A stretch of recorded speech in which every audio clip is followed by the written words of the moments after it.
my name is Garcia. Shut up, Raphael. That's my intro. Deal with it. Anyway, Rose will not be joining us again. Like I said before, I will do reaction videos. So right now I'm doing Do Not Find Your Roommates on social media, kids. Creepypasta. Because apparently it will get you killed. So if you're like don't have a good stomach or like 15 and below or like 12 and below, don't watch this. I'm pretty sure I'm going to get scared. I know Wafina likes to watch this stuff. I don't like to watch this stuff.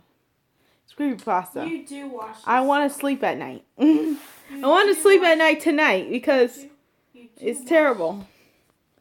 Let's just get on with it. Back to school in the fall.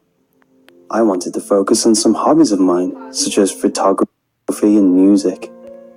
However, my girlfriend of 3 years persuaded me to go back and finish what I had started.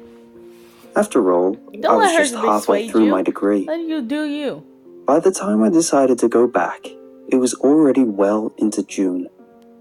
She helped me send a few emails to the appropriate people at the school, and I was back on track to go back to school. Except one thing: housing. I was sent on a mad search for housing for the fall. As the school year was approaching, I was starting to panic about where I was going to live. I searched frantically on all social media known to me for a place. Finally, see, that's where he messed up. He searched on social media. I saw an ad for a 5-bedroom apartment with 4 people looking for a 5th roommate. I responded as soon as I could, leaving them my contact info. From the pictures, it looked like a decent apartment. Fast forward a month. Finally moved in, met the roommates, and classes finally were starting. It wasn't until about 3 weeks in that things started happening. I was sitting in my room around 12:30 a.m. playing some PlayStation when I heard a couple thuds come from outside my room. I went out, looked around, and didn't see anything. So I just decided to go back to PlayStation. I never really thought anything of it. Off and on, I would hear this strange thudding. Of course, living with 4 other people in a single apartment, I expected to always hear these noises. I tried joking with one of the girls, Erin, that our house was haunted from all the knocking going on in the night.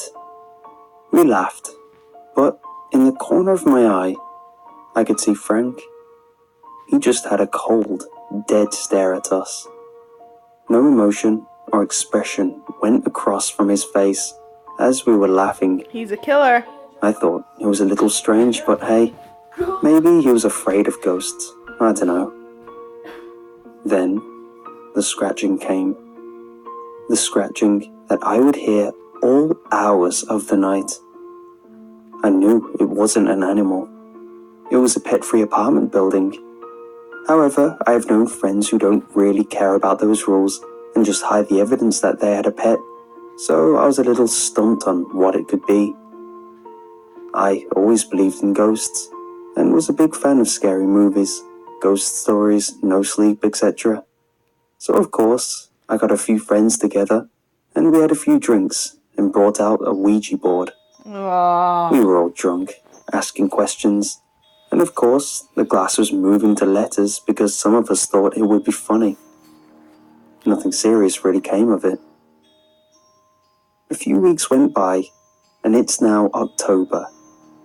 My phone dinged early morning while I was getting ready for my 8 a.m. class. It was from our school's emergency notification system. It read, "All classes will be cancelled for the day. Please check your email for any updates." Now, at my school, classes are never cancelled. There could be a foot of snow on the ground and nothing would ever happen. I guess that's what you get for being in the middle of Pennsylvania. So of course, I checked my email right away. nothing. Oh well, class is cancelled and I get to go back to bed. When I woke up again at 11, I found that there were 6 messages from my girlfriend. Most of them were asking if I had heard what happened, and a few just to try wake me up. I called her, but she was in class and couldn't talk. Clarification, she goes to a different school. I then checked my email, and there was one from our president. The subject was condolences. It read, "I am saddened to inform you of the death of blank, Pennsylvania, a freshman nursing. Blank died on October 17th. I removed her name out of respect of the family." Now, we've gotten these emails before. However, a student death never caused classes to be cancelled. Then I went on Facebook and found out why. She was found near our campus diner, wearing no clothes, severely bruised and beaten. It was a homicide. Resulting from this, they put more security on campus and tightened things around the school. Another few weeks go by, and we're into November. Midterms have passed. Need the music just The scratching and thudding died down completely, and nothing seemed out of the ordinary. That was until one day I came home from class, and there were scratch marks through the hallway. I'm not talking little scratches from furniture, but scratches like something being dragged through. I immediately asked if anyone was home, and my other roommate, Brianna, answered, "Yeah, I'm upstairs." I quickly ran up to her and asked, "What happened in the hallway? It looks like an animal was dragged through it." She quickly denied knowing anything about it and said it was like that when she got home also. Whatever, I didn't care as long as it didn't come out of my security deposit. The next day, my phone dinged. Another text from the school emergency system. Student kidnapped around 2:30 a.m. on blank street. The student's name is blank. A description. What if it's like his roommates? Because he like found blood in the hallway of his apartment and you don't say anything? What if it's like one of the roommates, not the girl, obviously, because she's like, "Oh, I don't know. It was like that when I got there." Yeah, I don't think that's kind of weird? Is as follows. Female, 5'2", 135 pounds, brown hair. And I like it how it's all females. Why not male? Because probably brown eyes. Last seen at 11 p.m. wearing blue jeans and a purple hoodie. If you have any information, please contact the borough police at blank. We will call her Jess for the sake of this story. Dear Lord, nothing like this ever happens at school. It's really scary to think that it happened so close to me. I went out to find my roommates having breakfast and asked if they had gotten the text too. They all had, and we just chatted about how weird and unlikely it was that it happened here. The weekend comes and everyone goes home, except me. It's around 8:30 on a Friday, and I decided to start having a couple drinks before heading out to the bar with my friends. I started hearing the thudding and the scratching.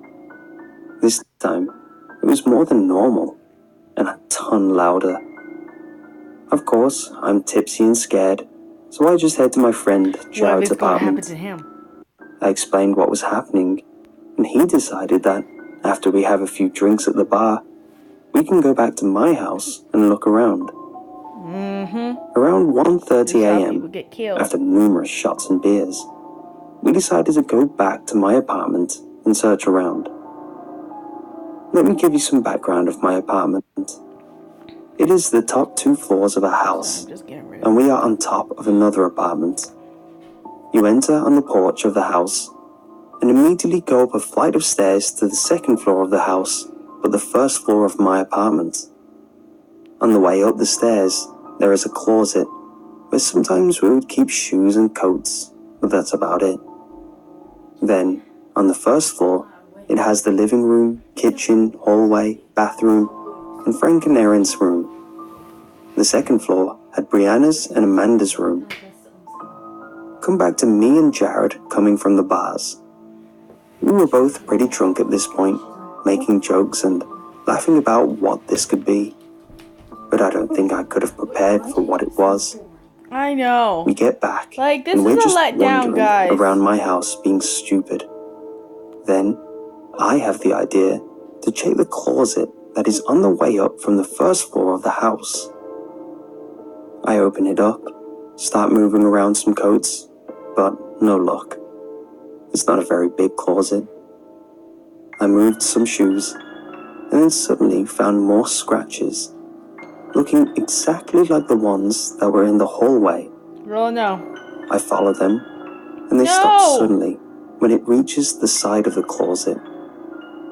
I called Jared over, and he drunkenly kicked the wall where the scratches ended, and it echoed, very loud.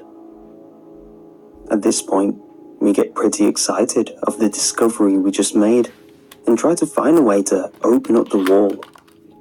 I really wish we would have just stopped. Down in the very corner, there was a small handle that we pulled, and what do you know?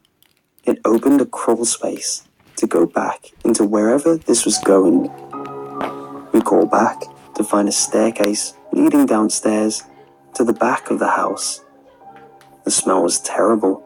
Of course. Imagine taking rotten eggs mixed with a farm. It was disgusting. It was also dark, so we had to use our phones as flashlights. Oh, of course you did. The minute we turned them on, we could see more of the scratches leading down the stairs, as if something had been dragged all the way down. Yep, this As we kept going under, the smell was getting worse and worse. Yep. The staircase turned and then stopped. Getting close to the body. We came to a door. Us being drunk, we both looked at each other, shrugged, and went in. He left the body on campus. That's why he. The room was pretty big. Put it somewhere. A few tables and chairs here and there, but nothing much. The floor was concrete, wait a minute. along with the walls. Next time, I'm gonna take I it somewhere think we else. were in the basement of the house. So people won't. We kept looking around. Something caught my eye, though. In the far corner of the room. There she was. Jess, chained up to the wall and motionless. We both ran over to see if she was all right, but unfortunately, she had passed away. We started freaking out and called the police. We were taken down to the station, obviously, to be interviewed. A million questions later, I was allowed to leave the station. I read the report, and the paramedics put her death on that night around 10 p.m. To this day, I don't know which roommate it was. None of them returned. No one was arrested. Moral of the story: don't find your roommates on social media. Yeah. Okay. So anyway, that's a great moral. Do not find your roommates on social media because they might end up being a sociopath. This video might not make me find anyone on social media anymore. I'm kind of scared. Good thing I'm just going to be walking out of the house now. Like, subscribe, down below, share, please.